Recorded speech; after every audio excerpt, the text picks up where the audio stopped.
This podcast comes to you from the Pixel Labs podcast studio. As the world of marketing evolves, so must brands when faced with new challenges. We help brands grow by identifying opportunities that have real results. Welcome to the Raisin Brand Podcast. Hello everyone, my name is Carter. Welcome back to the Raisin Brand Podcast, where we talk about all things marketing and also marketing adjacent. Today I'm here with Tyler. Hello. Yeah. How are you doing today? Not too bad. Good. It's Tuesday. We're Tuesday. Making it through the week. Love.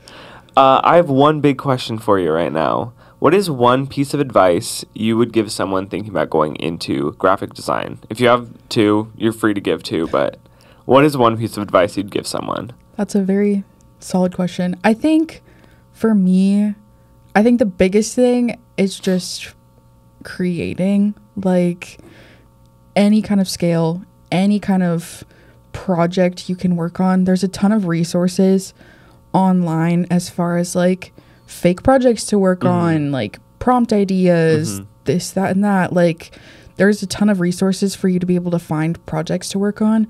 But I think really working on stuff and just like even like working towards building up a portfolio, working on just like creating things, because that's where you're really going to learn kind of like what looks good and what doesn't, is like actually doing.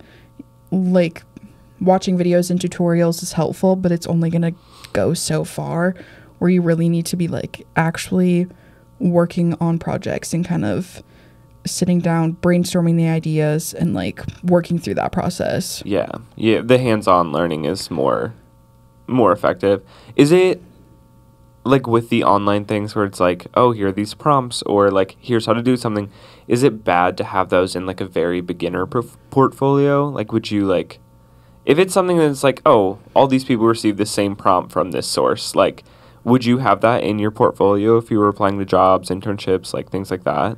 I think so. I think there's also like, there's so many prompts that it's like, who's to say this wasn't a real client? I mean, obviously you would know, but like someone else that's looking at your portfolio, like, yes, there's some that like you can kind of tell, but I don't think that anyone's ever going to be like, oh, what is this like project that I've seen before? Like, oh yeah, not everyone's stumbling across the same prompts. Yeah, that makes sense.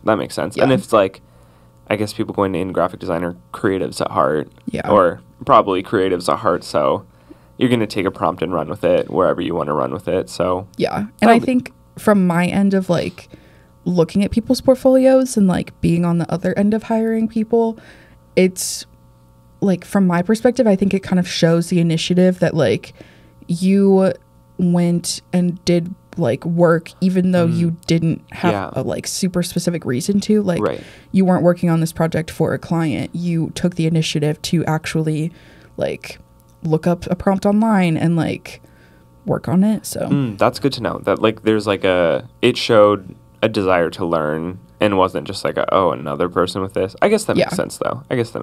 Yeah. Is there any other words of advice you'd like to give anyone going into graphic design? Otherwise, I don't know. I think that's the main one. Just kind of like always trying. And I think another big thing with that is don't be afraid to fail. Like, work and like do the creative stuff, but then also like, I have days where I make a design and I hate it. I completely scrap it. Like, don't be afraid of that. That's just kind of how the process works, and nothing is ever wasted time, in a sense of like, even if you made something and failed, you still learned from it. So that's good. Also, I think like being able to fail for yourself leads up to, you're working in a job where people are going to be like, I don't like that. Like, do that again. So I feel like if you fail for yourself, at some point it will make being asked to redo something for someone else, or just saying, hey, like,